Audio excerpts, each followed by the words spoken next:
Um, too? n- I can put us side by side like that, Yeah. and then when you What are you, talk, what are you, I'll zoom in on you. okay, that sounds great. Yeah, because if not, it's kind of weird, right? Yeah, I hear ya. Whatever you want. You're at my house. I'll take care of you. Oh, thank you. I see you tagged me. Okay. Perfect. Ready to Oh go? my God. Okay, so you're like totally taking me here. Right? You got people watching you already. That. We got friends in common, Barry and Shane.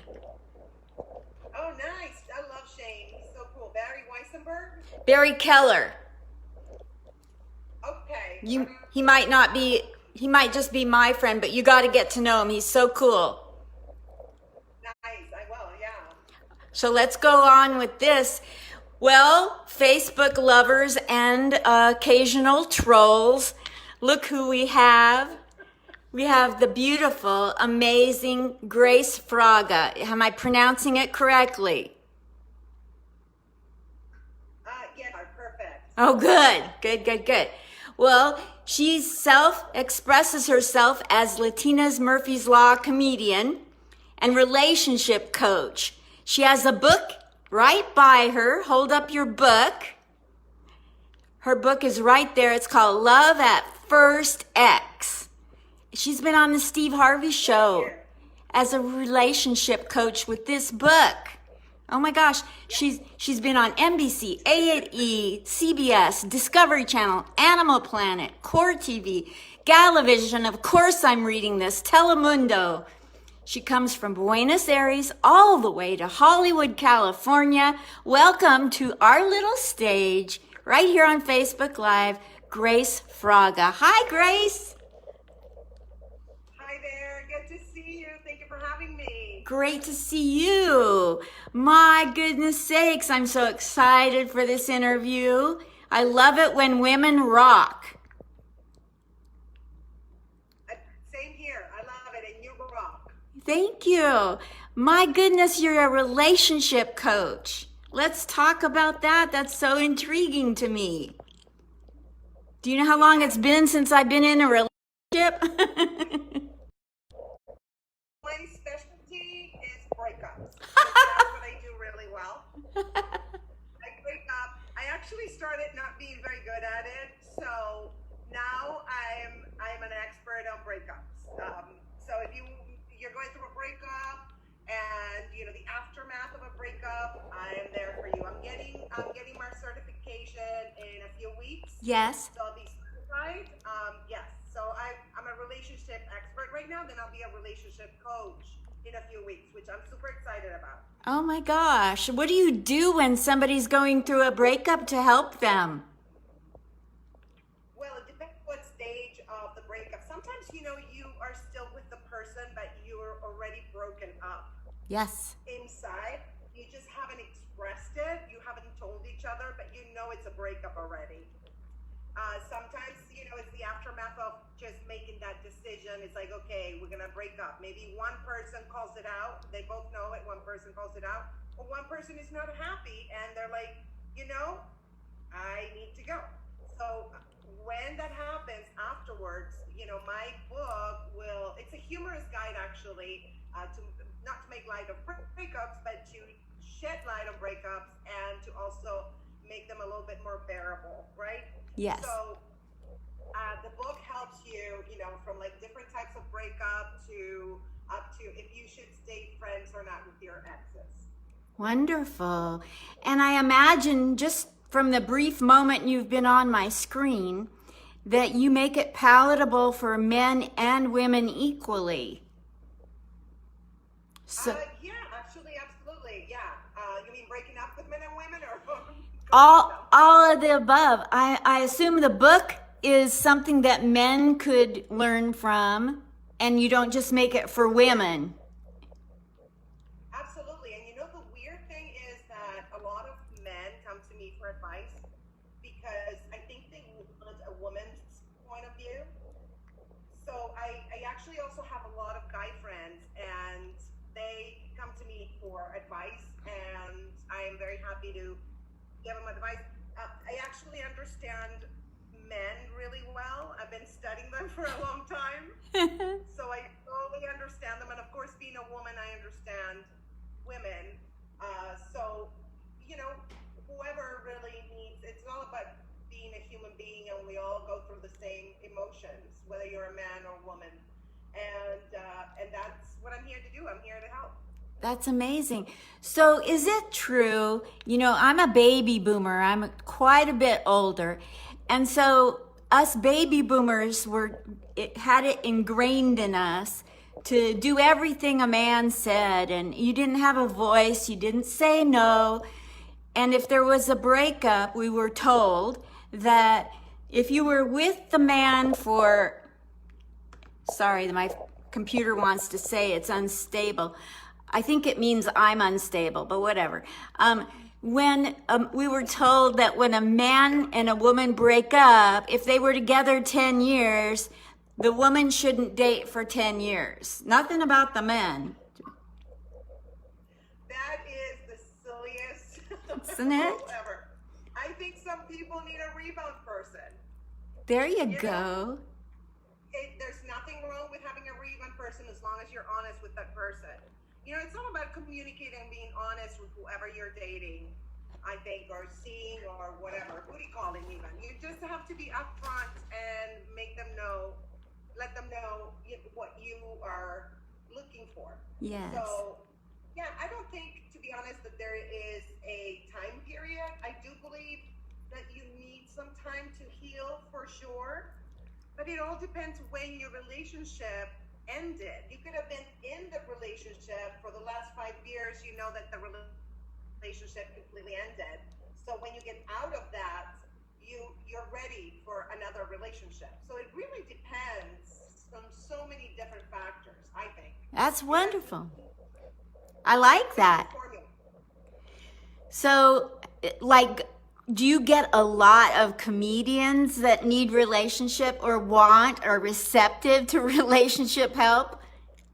I think comedians actually kind of know what's up, because we do talk about relationships, and we're very introspective. But yeah, and I actually think, because a lot of comedians are my friends, we actually exchange advice with each other, or we ask each other's opinion, like, oh, what do you think of the guy I'm seeing? Do you think he's weird? Do you think he's cool? We do that. I have a good friend. She's like my twin, and we tell each other, if we like somebody, and if we think it's gonna go somewhere, or whatever. But it's just, I think it's more of a friendship thing with the comedians more than I have an interesting question. Of course, I would think it's interesting since I came up with it. I noticed that there's a lot of verbiage, sexual, heated verbiage, interchange between men and women comics that goes nowhere. Or is it just me? Like where you meet somebody at a club and there's a whole lot of sex talk. Neither one intends on following up on it. Do you notice this phenomenon? Yeah, I know what you're saying. Because I think comedians were very open about everything, we don't have any filters, I believe. When we're together, there's zero filters, okay? When we're in society, we try our best to be filtered and check what we say, but when we're together, all barriers just drop, and I can meet a comedian, like, in a second we'll be talking sex, or we'll be talking the deepest secrets. That's how it works with us, because that's the kind of spirit that we have. We're all kindred spirits. So yeah, we talk about sex and then nothing happens, or something happens, I don't know. In my case, nothing happens. And I'm like, what was that about? Was that just a tease? Is that the male version of a prick tease? You think? Really? Yeah. I don't know. I would have to get back. Yeah. I think it's just, it depends on the chemistry. If there's chemistry and you start talking about stuff like that, yes, something could happen. Yes. But there have to be that know, if there isn't that type of chemistry, then you can talk to a guy about sex and, you know, another comic. Because if you talk to like a regular guy, a non-comic, they'll be like, oh, this girl wants me. You're like, no, I'm just open. You know, it's like, you know, it's so confusing. It's true. That's so true. Talk to me a little bit about your roots in Buenos Aires and your getting 3 college degrees, winding up in Hollywood on talk shows, and having 2 books under your belt, and writing for television. Oh my gosh. I don't know how I'm okay. So I think what it is I'm an overachiever and I don't have kids. Okay. I don't have kids. That helps because I see all my friends who have kids, they don't have that much time. So I think, seriously, I'm always wanting to learn more and I always want a challenge. So I've always been like that since I was a teenager. I was like all over the place and I wanted to learn this, you know. So I got 3 college degrees. I have 2 degrees in art history from the University of Buenos Aires and an MBA from Loyola in New Orleans, where I lived there. I also overachieved in marriages. I was married twice and engaged twice. So wow. Yeah, I don't do things half-assed. I'm like all the way. Okay? What made you write a book about relationship breakups? What, you know, like, did that just come to you one night, or was it part of your life that you thought others need to hear? Yeah, that's a great question because actually, I say it in the book, I had gone through 2 breakups in 10 months. So it was a relationship, 3-year relationship that I was very much in love, and he was in love with me, but it didn't work out. And then my rebound guy for a year. So for 10 months. So in 10 months, I had like 2 breakups. So I went from the relationship to the rebound, you know. So I was heartbroken, and I just felt like I needed to write a book, a guide to breakups and how to deal with them. And that helps others and it helps me. I think when we do things, we do them not just for others, but for ourselves. It's a 2-way street, and everything we do, it heals us and it heals others. So that's really what motivated me, just to breakups in 10 months, basically. I love that. So do you have like, out of the people you've assisted in their breakups or their coping, do you have a couple of them that, without saying who, that you just will never forget their situation in general? That I'll never forget their Yeah, something that really, a person you guided through a breakup or gave advice to, and they still haunt you to this day in a good or bad way, without saying who they were. Well, in a good way, actually. Yeah, there was a couple, and they had broken up, and I helped him through it, and they finally got back together, and that made me really happy. So that's the one that comes to mind right now. I like that. Yeah. So you've written books, you're a relationship coach. So do people, because you've been on all these shows and written for television, people know you have a reputation and they find you already? It's more word of mouth. So, yeah, so it's one of the things that I do too. It's, you know, I'm also a comedian. So, yeah, so they find me just word of mouth, really. That's referrals. That's the best. That's the best.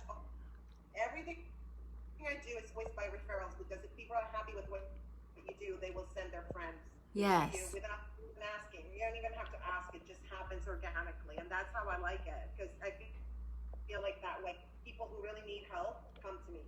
Yes. But, you know, you can't hustle to help people. It's like, I'm here. If you need help with anything that I can do for you, let me know. I like that a lot. So you've been on all these you've been on Steve Harvey. What was it like, Grace, to be with Steve Harvey? I know, it was so exciting. They flew me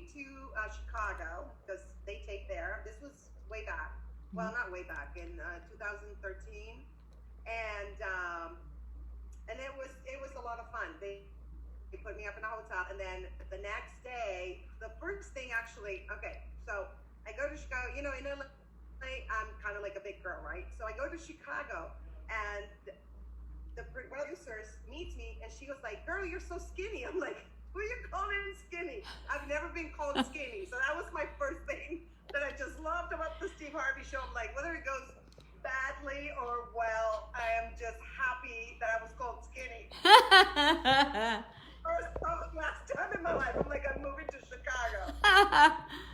Yeah, so it was great. And the producers are really, he has great producers. They trained me as far as like, okay, you know, these are the questions and these, you know, based on what you think, blah, blah, blah. So we worked before, you know, they worked pre-production, but, and so I went on it, and it was great. Steve Harvey is funny.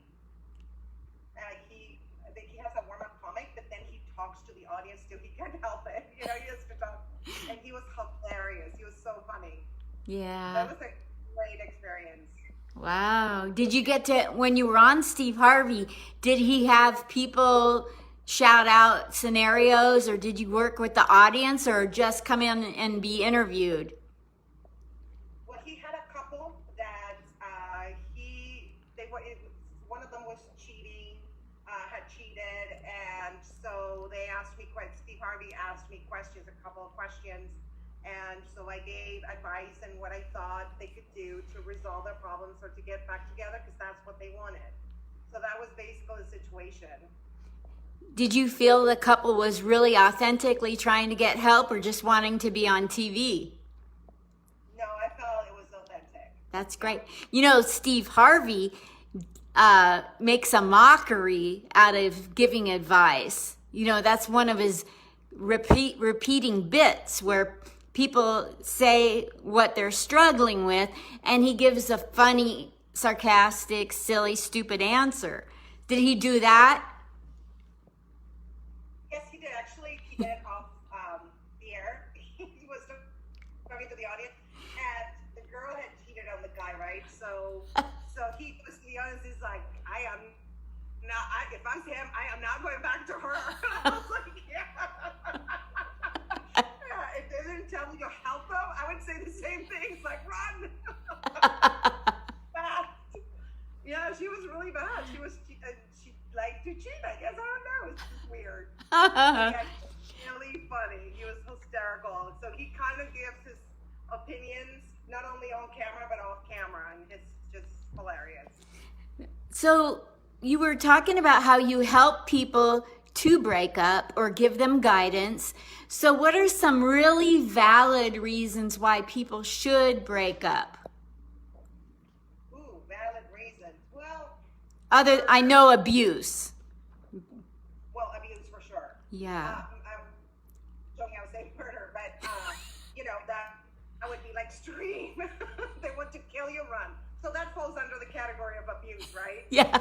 Yes, absolutely. If there's a narcissistic abuser, you know, and you're with that person, could be a man or a woman. Yes. You know, it doesn't matter. There's female. They just abuse differently. Yes. And in different ways. I would say that is a personality disorder, so get the heck out.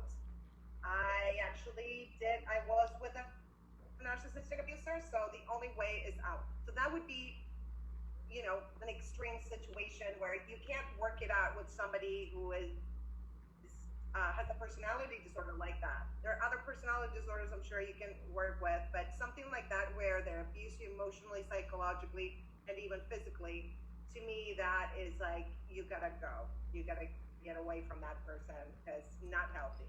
Yes. That's horrible. Yeah, that's not good. Some people do change, but I don't know. I can't advise people to break up. They come to me and, you know, I listen to what they want, and we work through it. But I can't tell them break up or don't break up. You know, I can't do that. They gotta think for themselves, obviously. Yes, yes. You can't, yeah. I So, would be a dictator if I was. who do you find recovers from a breakup better, a man or a woman? I think they suffer equally. I don't think a man or a woman is they a man suffers less than a woman or vice versa. I think it's just the same pain. It's painful, and we all go through the grieving process. We all do.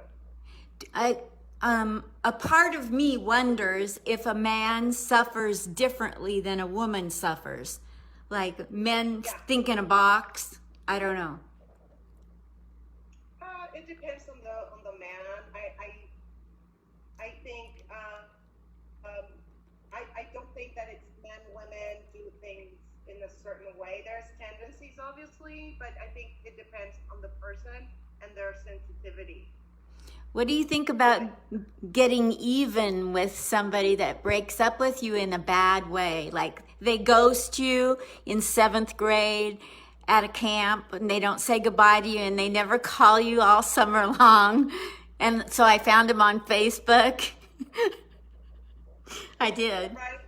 Yeah, well, that would be cyber stalking. I don't recommend it. Definitely not. You can do it in silence. Like with a big account, go ahead and do it. But don't do it with your real account if you're going to do that, right? I mean, if somebody ghosts me, I'm like, whatever. They don't want to be around me. So why would you even try to get back with somebody who ghosts you, right? I just wanted, there's this one person on Facebook, and I found him since 7th grade summer camp, and I just wanted him to tell me why he ghosted me at camp, long before there was ghosting. Oh no, that's so cute. I never got a real answer out of him. Of course they're going to get a real answer. Of course not. They're going to lie. They're going to say, people don't want to tell, it's kind of embarrassing. It's like, why did you ghost me? I don't know. It's a hard thing.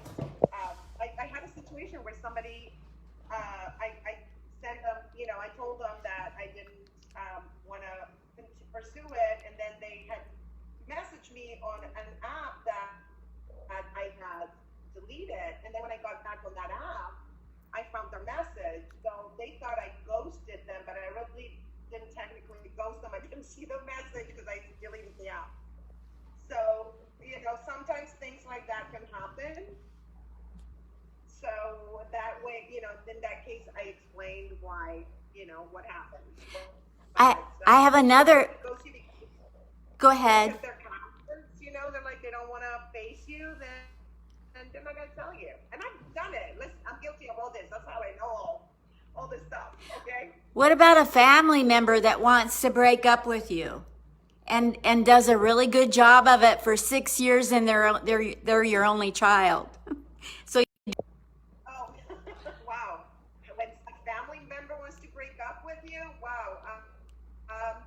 I understand. I do have a situation like that in my life, and sometimes some people you gotta break up with them because they're toxic, and sometimes you're toxic to them and you don't understand why, but you are. You gotta accept it. I think it's really important to accept other people's decision. If they don't want to be around me, this is how I feel. If you don't want to be around me, I respect that and wish you all the best. I don't want to be around somebody that doesn't want me around. I love that. Okay? I should have talked to you 6 years ago. Yeah, right. But then I probably wouldn't be doing comedy, so. Exactly, of course, right? Well, comedy is such a healing tool. It's not like we're doing it to heal. We're doing it because we have that calling, but it's just, in the meantime, you heal other people and you heal yourself. Yes. By doing it. It's so great to When, write about your work. tell me about your comedy tours when you've gone on the Los Comadres of comedy and women who kick butt in comedy. Women in comedy who kick butt. I want to hear about that.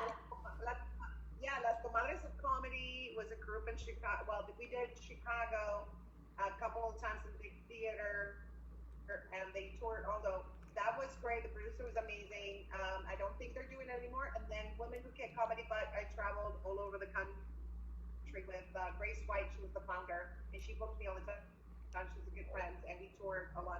I toured also, did road gigs a lot, private gigs. So yeah, we all go through that. Road gigs are tough. Do you do road gigs? I do Amtrak. I go on the Amtrak and I go down in the differently abled section where they can't escape. Right? And they're good listeners, right? Yeah, I go back and forth between New York and Oregon, and then I do comedy all the way across the country on the Amtrak. You do for real? It's a joke. I do it for real. I go pass out my cards and I tell them to come to the, the Dome car at 6:00. I'm doing comedy. I bring a portable system and just do a set. That is amazing. Good for you. I'm so glad somebody's doing that. It's great. Yeah. And the nice thing is if you don't ask if you can do it, you can do it. If you ask, you can't do it. Just do it. Oh, really? Oh, wow. Oh, it's amazing. What are they going to do? Throw you? What? I would love to see footage of you doing comedy on track. I'll see if I can dig some up. Oh my God, that would be, seriously, it would be great to see it. It's fun. It's so fun. They have nothing else to do. It's like the pandemic. Right? Oh my gosh. Yeah. You're doing a lot of virtual shows now? After the end of May, I will have done 5 in the month of May. So that's good. I have no problem doing Zoom comedy. I just so miss the real live interaction. Yes, I know, me too. Have you done Zoom shows, Grace? Yes, definitely, yeah. I think we're all doing that. That's all we can do. I feel sorry for comics that refuse to do them because it may not be the same experience, but at least it keeps, I don't know, our juices flowing, that outlet. Right. Yeah. And I think it also changes the way we perform because it's more subtle when you're on camera than when you're live. So I think we all have to adjust in a certain way. The timing is a little different too because sometimes they mute the audience, so you can't hear them. They mute some of them mute themselves. Also, it's a little tough. So it's a good exercise. I think we're flexing another muscle. Have you, since you're a celebrity, have you signed up to do? I am? Yeah, definitely. Have you? If you say so, thank you. Have you signed up to do cameos? You mean like on Zoom?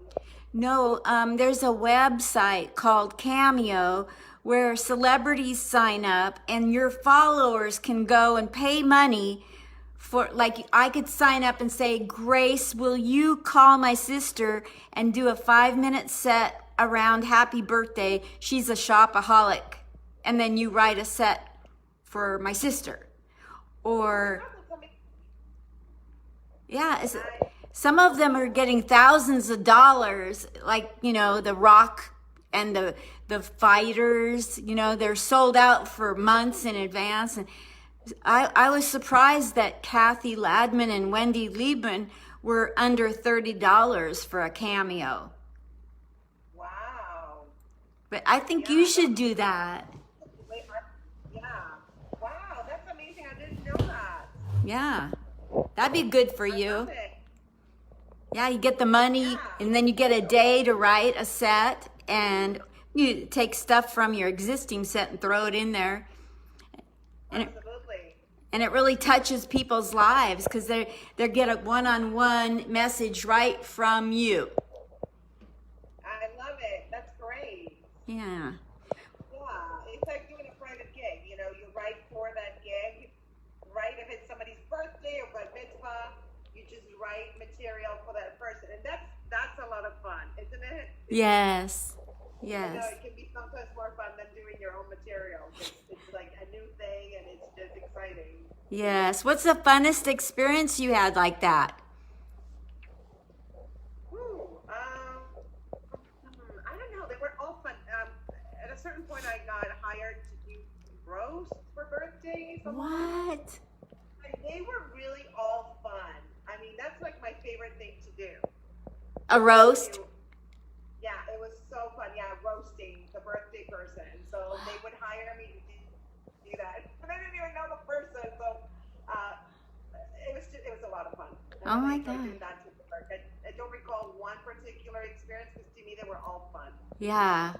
My favorite private thing was the nursing home where my mother lived. And after she passed, I went and did comedy every week. And I was doing comedy. They demanded an hour, and I was like 2 months into comedy. And so I was doing Carol Burnett, and I was doing Lucille Ball, and really bad impressions, I'm telling you. And I was making them guess who I was doing, and they couldn't guess, so you know it was bad. Oh my God, that is so funny. They couldn't guess. Oh my God. So at the end of it, I'll never forget the little lady off to the left. She said, "Keep your day job." Oh my God, no, that's like the worst thing they can tell you. Oh my God. I'm like, but I only have done this for 2 months. Well, I know you can't do anything. 2 months into it is nothing. Nothing. Right? Nothing at all. Nothing. And it was right after my mom had passed away, so I was still grieving. I had no business doing.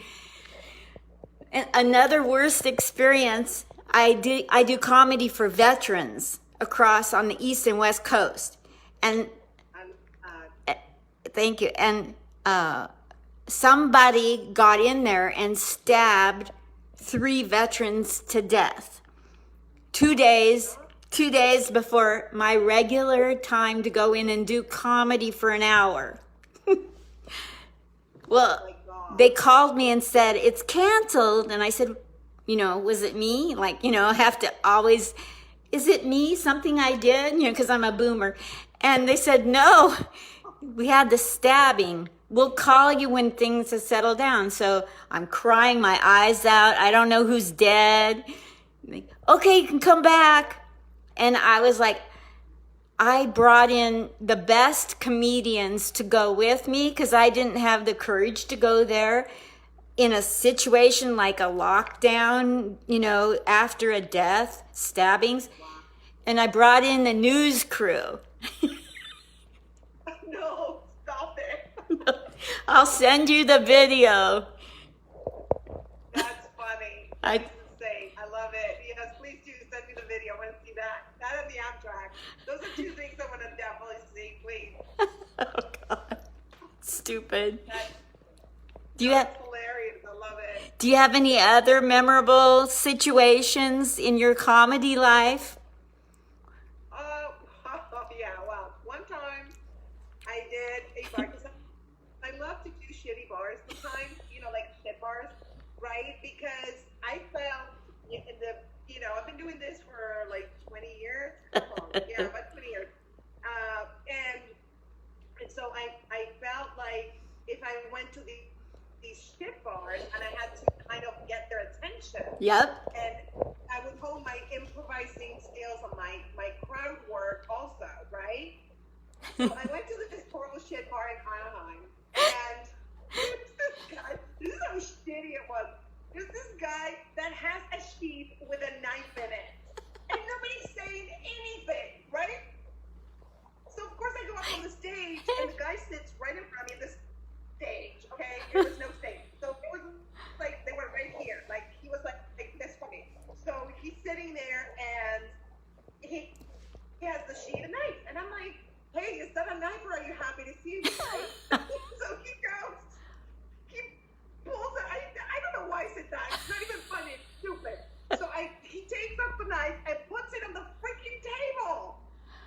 my gosh. I was like, oh my God, I'm gonna get murdered. So I go and I'm like, hey, can I give you my ex-boyfriend's address?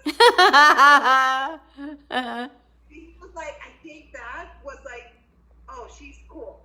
After the show, it doesn't end there, right? After the show, comes and hugs me. I'm like, oh my God, I'm watching for the knife. You know, he's gonna stab me. He hugs me. He's like, hey, you're funny. I'm like, yeah, because that was under pressure. I was almost gonna die because you were gonna kill me. But I didn't say anything. I was like, thank you so much. Thank you. And so I got a fan. He went from wanting to stab me to becoming a fan. How about who else can do that? High five. I was like, I'm thinking in my head, okay, I should call mom. Tell her, you know, I'm gonna die to start preparing my funeral because it's like, start planning, mom, because I'm gonna die tonight. Oh my God, that was like the scariest thing ever. So people must recognize you when you go to Whole Foods or Gelson's or wherever you go? Nobody does. No, I'm kidding. I got recognized for things that I'm not even proud of. Okay? Like, I did, back I did. So, you remember the show Cheaters? Yes.